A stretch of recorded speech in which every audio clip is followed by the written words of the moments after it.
Today's podcast is with the running backs coach at Vanderbilt, Tim Horton. When we first recorded this podcast, he was at Auburn, and he coached a host of future NFL players there, including Darren McFadden, Felix Jones, Peyton Hillis, and Knile Davis. He gave us the inside scoop on what he focuses on when he's teaching his running backs and why so many talented running backs are deficient in pass protection, as well as how you can take your evaluation of players to the next level. Welcome to the Coaching Coordinator Show. Our guest today is Auburn running backs coach Tim Horton. Tim Horton enters his fourth season as Auburn's running backs coach. He tutors the kickoff and punt returners and has an added duty of recruiting coordinator. During his career, Horton has coached 7 all-SEC running backs, 7 different 1,000-yard rushers, and 2 of the SEC's all-time single-season rushing leaders in Trey Mason and Darren McFadden. We're excited to have Coach here today to hear more about what he does coaching the Auburn Tigers. Coach Horton, welcome to the Coaching Coordinator Podcast. Hey, thank you, Keith. It's an honor to be a part of your program and looking forward to the day. Coach, let's get right into it here and talk about why did you become a football coach? Well, I grew up in a coaching family. My father was a longtime assistant coach at the University of Arkansas, so I grew up in that environment. When I was in high school, he became the head coach at the University of Central Arkansas in Conway, Arkansas, and so I had been around, college football my entire life. I played football at the University of Arkansas, and after my junior season, a gentleman by the name of Jerry Moore became the head coach at Appalachian State. And after my senior football season, Coach Moore asked me to come to Boone, North Carolina, and be a part of his staff. And so, Keith, I had never been to North Carolina. I'd certainly never been to Boone, but I went out there with Coach Moore and was there for 9 years, and it was a fabulous experience, and it just got me hooked. And so I've been coaching ball ever since. Coach, what did you learn in those early years that became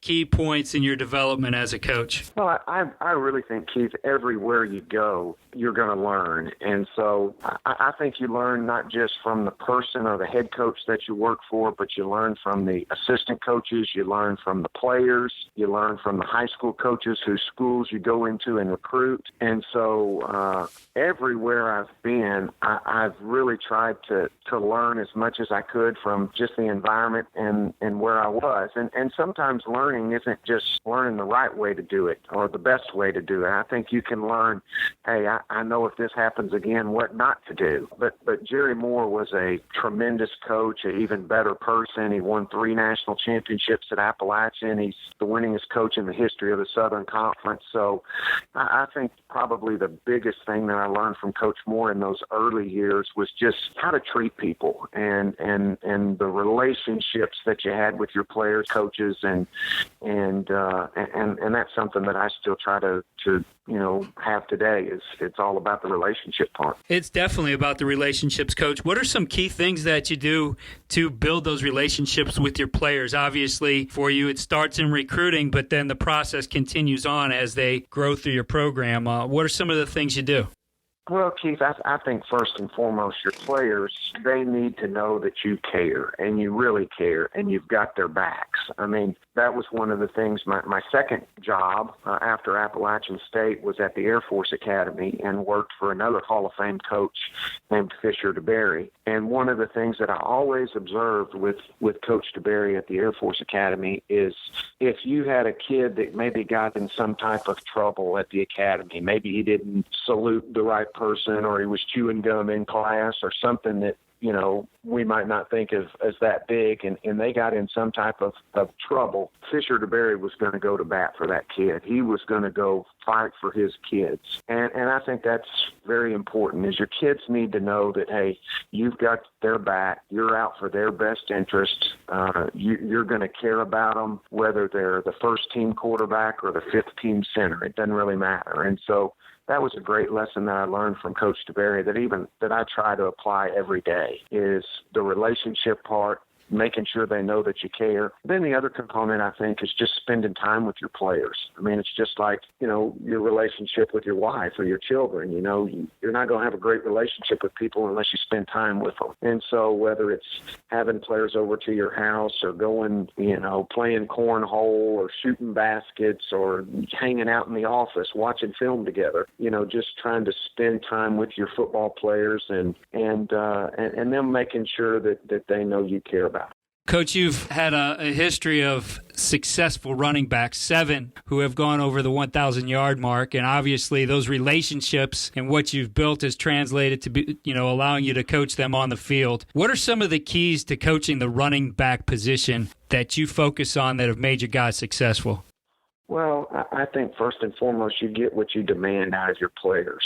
And, you're right. I've been blessed to coach a lot of really good players, Darren McFadden to Felix Jones to Peyton Hillis to Knile Davis to Trey Mason to Cameron Artis-Payne to Corey Grant to Peyton Barber to Cameron Petway. I mean, guys that have, had great college careers, and many of them moved on to the pros. And the one quality the few qualities that each one of those kids had was, number one, they were workers, and they would work. And 2, they wanted to be coached. And to be honest, I didn't want to let them down, because I've always felt like coaching, you're in a partnership with whatever player you're coaching. And whatever player's talent level that is, it's your job as a coach to just take it higher and higher. And so obviously you recruit good players, but at the same time, can you help get that player that's a 7 or a 7.5 up to an 8, 8.5, or a 9? And I think it starts with making sure that you've got a kid that's got some character, that's got some work ethic, that's got great attitude, that wants to get coached. And then as far as the coaching aspect of it, I really believe in the little things. I mean, it's whether it's your stance, your first step, how you take care of the ball, assignment-wise, all those little things that compose being sound fundamentally. Those are just the things that I believe in, and I'm convinced that those are the things that can help a player be the best that they can possibly be. Coach, take us through the coaching of those fundamentals. What's a typical individual period or individual practice look like for your running backs? Well, the first thing I look at is how much time do I have? And really, when I think about running back play, I think of 4 components or 4 things that running backs do during the course of a play or a game. There's only 4. They run with the ball, they catch the ball, they protect in terms of pass protection, and they fake. And really, those are the only 4 things that a player does. And so those are the 4 big pillars or categories that we're going to practice. So, for example, if we get 15 minutes of individual time during the course of a day, I'll spend 5 minutes working on some type of running skill, improving as a runner.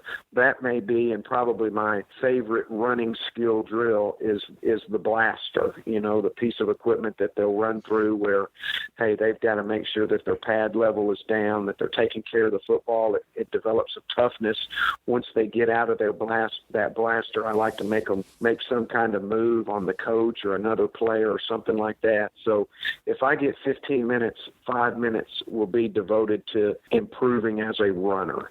Then typically 5 minutes will be devoted to improving as a pass catcher. Now, one of the things that we're going to do daily is pre-practice, before practice ever starts, we're going to go through a series of ball drills just like a wide receiver would. And so, we may take 6 to 8 minutes in pre-practice and do old school ball drills where we're, making them catch a low ball, making them catch a ball that's thrown behind them, making them catch a ball where they've got a twist or turn or whatever it might be. And so 5 minutes each day is spent on route running and catching with the quarterbacks. And then the last component would be blocking. Now, some places that I've coached the fullback as well as the tailback. Here at Auburn, I just coach the tailbacks, and our tight end coach coaches the fullback. So for the tailbacks at Auburn, most of our time is spent in pass protection. And to be real honest, my favorite drill in pass protection is just old school one-on-one versus the linebackers, where we're going to work on protecting and the different techniques and fundamentals that it involves in protecting the quarterback when you've got an outside pass rusher like a defensive end, you've got to block them, or even a linebacker that's coming through the middle of the field through the A gaps, and you've got to protect. And so I really like to do our pass protection live against, our other teammates. And so if I get 15 minutes, 5 minutes is going to be pass protection, 5 minutes is going to be routes with the quarterbacks, and 5 minutes will be on, just developing myself as a runner. And so the great thing about spring practice is that's something that typically we're able to do every day. Coach, the pass protection obviously is key for a lot of coaches and their running backs.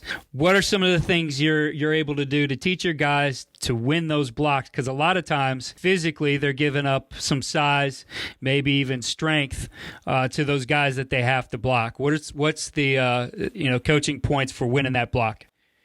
Well, the first thing is, and I coached with a gentleman at the Air Force Academy that was named Dick Inga, and Coach Inga was actually on the national championship at Minnesota back in the early 50s. And Coach Inga used to always have a saying. He used to say, you got to have the want-to theory. And so I think that's where it starts in pass protection is the want-to theory. But the thing we like to talk about in pass protection, and really the simplest way to put it, is we want to try to always keep our butt to the quarterback. So we need to know where the launch point is for the quarterback in whatever, pass play that you've called, where that quarterback is going to throw the ball from. And then kind of in a sense, you want to keep your body between the quarterback and the guy that's rushing the passer. And so we talk a lot about, hey, just make sure you keep your butt looking at the quarterback because you know where he's supposed to be, and always do that. We talk about our hands and our eyes. We talk about not lunging. We talk about really the same type of fundamentals almost that you might teach an offensive lineman in pass protection. And so it's something that we work on every day because I think it's probably the skill for a running back that they come to you least equipped to do in college, because most of these kids that we recruit, they're great runners. They've got great make-them-miss ability. They can break a tackle. They've got great acceleration, but a lot of them have never had to pass protect. And so that's the thing that is new for them. We watch every rep that they do in the different drills so we can talk technique and teach them, the different fundamentals that we want to get accomplished. Coach, a lot of our time that we spend with our players, too, is also in the classroom. And we probably get, a pretty good portion of our 20 hours at the college level is spent watching film or teaching them in the classroom. What's your approach with your running backs in the classroom setting? Well, you're exactly right, Keith. And to be honest, that's probably the part of the job that I enjoy more than any. And the way that I've always taught is you're not a lecture teacher. I'm not going to stand in front of them and lecture them about, hey, here's how we're going to run this play. Here's how it's going to be blocked. Here's how you're going to do it. I love to have interaction with everyone in the room. So if you've got a room of 10 running backs, all 10 of those running backs are going to be engaged in the conversation. And again, I'm a little bit old school. We're going to have that grease board and we're going to, draw the play, and then I'm going to make them get up and draw the play, and then I'm going to make them teach me the play, and then we're going to watch it, and when we watch it, we're going to talk about what's good, what's not good, how could we do better, what did you see here? And so I really believe in involving everyone in the room and active teaching. So it's interaction for 45 minutes or an hour or however long we're in there. And again, like I said, Keith, that's probably one of the highlights of my day is getting in that meeting room with the players and talking ball with them. Coach, obviously the game becomes a grind, and when you think about the length of the season now, it just seems to be getting longer and longer every year with, especially at the college level where you have championship games and bowl games and all those things. How do you make that grind fun for your players? Well, I think one of the things that's important is trying to keep balance in your life. Don't try to make, hey, this game's life or death or something like that, because it's still ultimately a game. And I think it's important that, you keep your priorities what your priorities really should be. And for me, it's my faith, it's my family, it's the relationships with our players, it's making sure they get that degree and the importance of academics. And so I think the first thing is just making sure that you've got it as a coach, but that you can convey it to your players too, to keep a balance. And then I think it's important on those days, because they are required to have one day off. Hey, get away from it. I think we had a Navy SEAL come and talk to our team a couple of years ago, and that's one of the things he really emphasizes is to rest and to be as refreshed as you possibly can. And so, hey, on the day we get off, guys, as a player, you get off, get away from it, because when you're here, I want you here. But once you leave that building, hey, I want you to go be a student. I want you to enjoy the college experience. I want you to, go on a date. I want you to have, go to the movie. I want you to have a life outside of football. And I think that all boils back to having balance. Coach, your guys obviously are very good at running the football. You guys are always up near the top in the nation in terms of rushing yards per game. What's your favorite run play in your offense? Really, that's a good question. There's probably more than just one. I'm kind of an old school power and counter guy. The north south, and that's one of the things that in the league that we're in, it's hard to go sideways. In high school, you get players that can just outrun people and run on the perimeter and just make big plays, but at this level, it's a one-cut north and south league, and so I'm a power and counter guy. At the same time, when we do have a little bit more mobile running quarterback like Auburn's had, with Nick Marshall or Cam Newton, people like that, just the different variations of the inside zone and the different options that we can run off the inside zone. So it tends to vary from year to year, but if you had to really pin me down, I'd say the power play. Coach, let's talk about that power play, maybe get into the details a little bit, because I see guys draw that play up all the time and go through the coaching points for the line, and the running backs sometimes you don't hear all the coaching points and what they need to know. So what are you teaching your running backs on the power play? Well, I think the first thing you need, and this is the way we teach our players, hey, why are you running a particular play? I mean, why do you run the power? Why do you run the counter? Why do you run the inside zone? Why do you run the buck sweep? Why do you run the outside zone? What's the reason or philosophy behind running the play? And really for us, when you run the power play, the first thing is we want to try to run the power play into a 6-man box if we can. We will still run it into a 7-man box, but we would like to run it into a 6-man box. We want to run the play because we've got a contained defensive end that's got his outside arm free, and he's going to try to do everything he can to contain everything inside of him. So you've got an outside arm free defensive end. And really for us, the power play is a play where our weak side guard is going to pull, and we call that technique a skippy pull. He's going to skip pull, and he's going to pull around and be responsible for the play side linebacker. Our fullback's going to kick out the defensive end. Our right tackle and right guard are going to get vertical push on the down lineman and get back to the second linebacker in the box. Our center's going to block back on the nose guard of the one technique weak side. And then we tell our running back to slide and dive, and he's responsible for hitting the A-gap. And if there's a clean shot in the A-gap, he's going to hit it 100 miles an hour. Most of the time, it's a little bit dirty. You'll see opposite color jersey in the A-gap. So at that point in time, we tell him to get into the puller's hip pocket. And hopefully, if we're calling it against the right defense, our defensive end is going to get kicked out by our fullback. Our tailback will now get into the hip pocket of our pulling guard, and we'll, run the ball for 4, 5, 6, 7 yards, whatever it may be. Now, there's a lot of variations to what can actually happen. You could get a wrong shoulder defensive end, and now your fullback's going to have to log block that defensive end.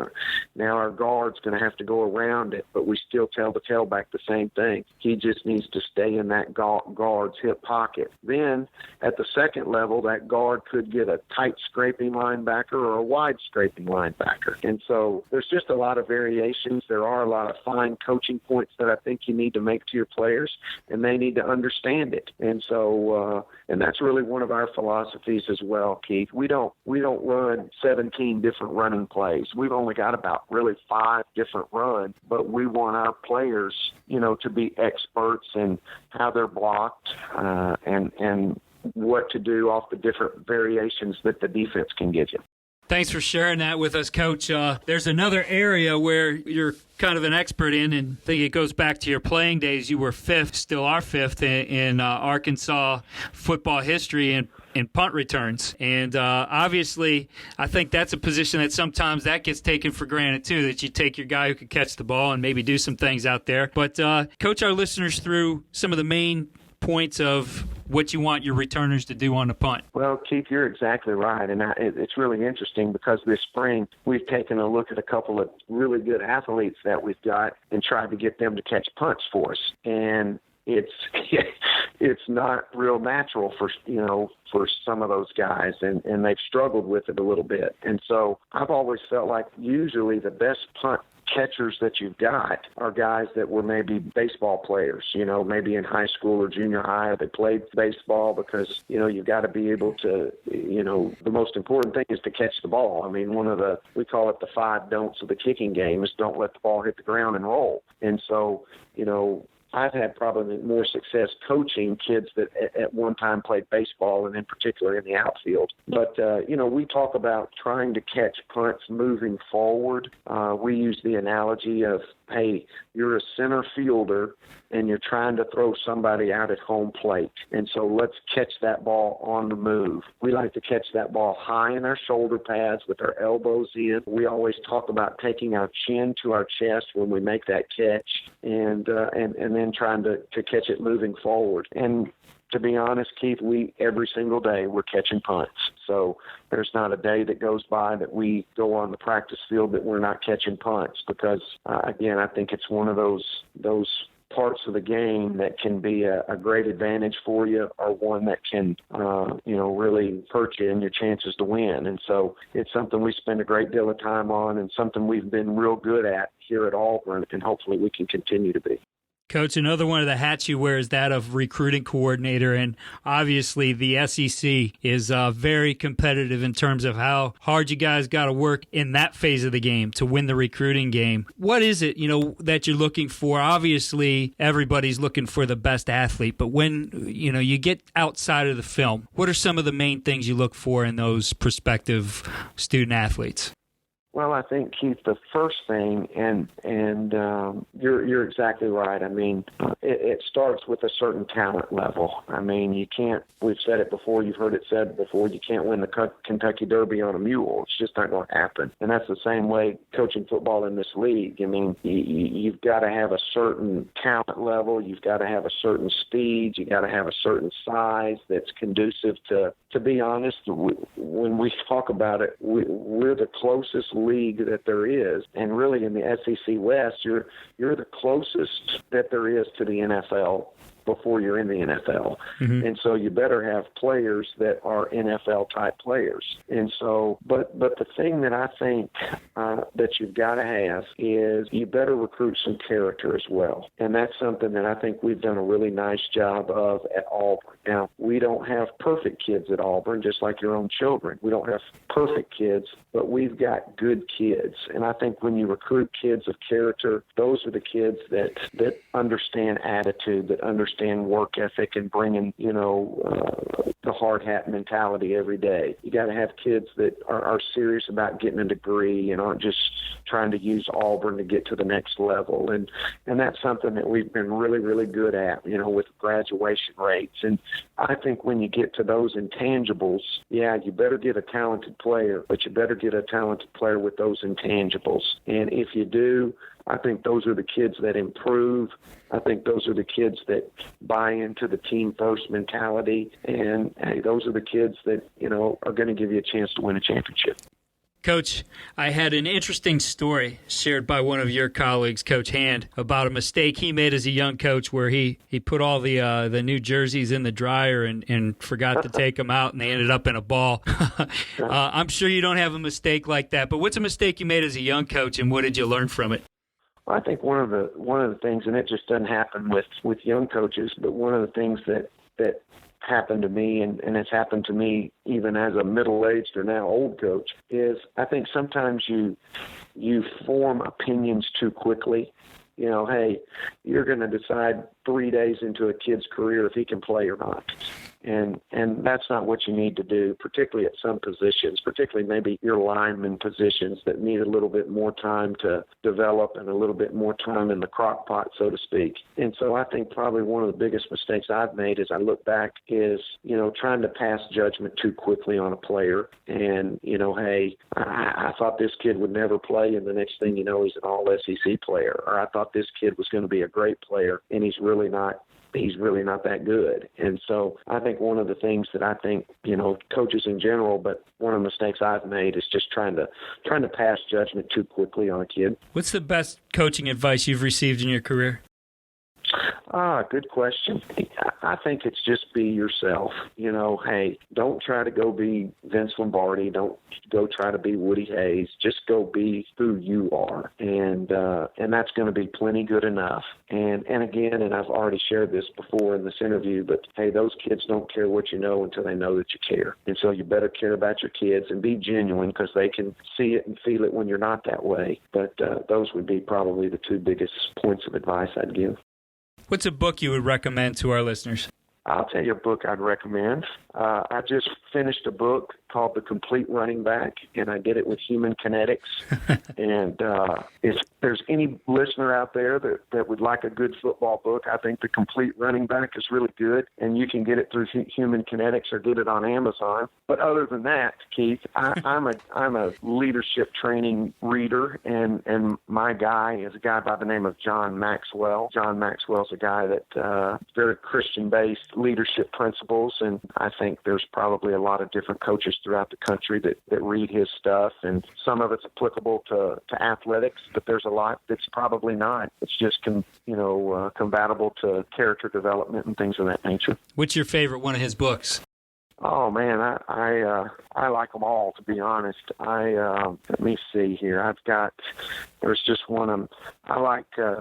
Good Leaders Ask Great Questions. I think that's one that I've recently read. I think Thinking for a Change is one that's good. I like Intentional Living is a fairly new one that he's written fairly soon. The 21 Most Powerful Minutes in a Leader's Day. The 21 Irrefutable Laws of Leadership, Developing the Leaders Around You. I mean, there's a bunch of John Maxwell books that I like, and probably hard to say, which one do I like the best. I have one of them sitting on my shelf. I have the 21 Irrefutable Laws of Leadership, so I'm familiar with that one. Absolutely. A lot of good stuff there. If you're reading the right things, Keith. Coach, what's a scheme that you're really excited about right now, or maybe something that you're looking at in this next well, I guess we're in the spring already, into the spring now. Well, I tell you what, we're doing a little bit more of, Keith, that we haven't at Auburn lately, is we're doing some RPOs in the passing game. And we have a new offensive coordinator, Chip Lindsey. He came to us from Arizona State. Prior to that, he was at Southern Miss. And so it's something, to be honest, that is a little bit new for me, and some things that I really haven't done a whole lot of in terms of the RPOs with the run/pass game. And so it's something, we're 5 days into spring practice, and there's some new things there that we're doing that I'm anxious to see how it kind of evolves and how it grows into our offense and how we'll utilize it in the fall. Coach, technology really seems to be taking over the game. There's all these new gadgets and technology, software programs, et cetera, popping up. What's your favorite piece of technology right now that you use in coaching? Well, I tell you what, I think this, Keith, and to me as a coach that's now in his 28th year of coaching Division I college football, there's really two inventions that have dramatically helped me as a coach. The first is on the recruiting trail, and that's something that is just so simple, and that's a navigation system. I mean, you used to go recruiting and you had all these maps, and you had to stop and look at the map, and you'd go, I mean, it just took forever to get from one school to the next. And so for me, the navigation system is maybe the greatest invention ever, because that has saved a significant amount of time on the road. And then the other, I think it's amazing what Huddle has done. You know, now in recruiting, and I mean, you can get on that computer, and within 7 seconds, you can get to any recruit in the world or any game that you want to watch in the world. And so that technology has been a tremendous, a tremendous time saver for coaches. And so that would be the two inventions over the last, 5 or 10 years that have really helped college coaches more than anything is the invention of Huddle, and how you can utilize it both in the college game, but particularly when recruiting in high school, and then obviously the navigation systems once you're out on that road recruiting. Yeah, no more stacks of VHS or DVDs. I'm telling you, and I tell you what, the high school coaches think Huddle is like, that's number one for the high school coach for sure, because they're not having to stay up there until all nights creating highlight tapes. Exactly. I remember doing that, having to put those together on VHS, yeah. No doubt, no doubt. Coach, what major concerns do you have for the future of the game? And what ideas maybe do you have that address those? I think there's always got to be the player safety, and it's obviously a physically demanding sport, but the player safety element is something that I think you've always got to keep at the forefront, and then the equipment and the technologies that enhance player safety, and then along with that is just the adjustments maybe that you've had to make as a coach to keep player safety in mind. I mean, I can remember when I was playing and first started coaching, I mean, you would have 20 days of spring practice, and you would beat the heck out of each other for 20 days, and every day was full speed and tackle, and, you had train wreck after train wreck with defensive ends and defensive backs and receivers and running backs and quarterbacks, and that's obviously changed and been scaled back. Now we're to 15 days, and you can only scrimmage like 3 of those 15 days, and I think those are some steps in the right direction. And so